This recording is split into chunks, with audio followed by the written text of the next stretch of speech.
Сәлеметсіздер ме? Біз туризм және қонақжайлық индустрия колледжінің студенттеріміз. Біздің команда Алаш жұлдыздары. Мен Қайролин Алдияр. Мен Абылгазина Айым. Біздің команда 2024 жылы құрылды. Бізді біріктірген ортақ мақсат қазақтың бай мәдениеті мен тарихын жас ұрпаққа тиімді түрде жеткізу. Әрбіріміздің өзіміздің таланттарымыз бен қызығушылықтарымыз бар, бірақ бізді бір мақсат біріктіреді. Біз ұсынатын жоба Алаш кемп атты этнолагері.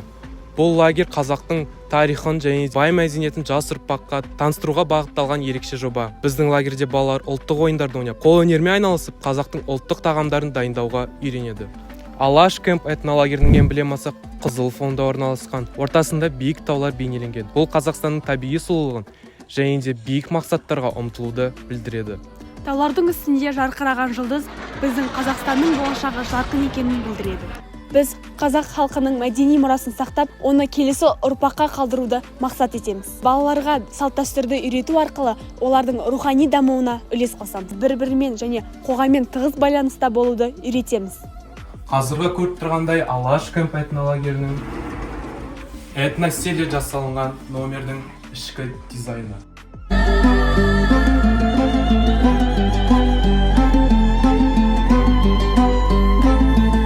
Ал бұл бізде Алаш кемптің сыртқы дизайны.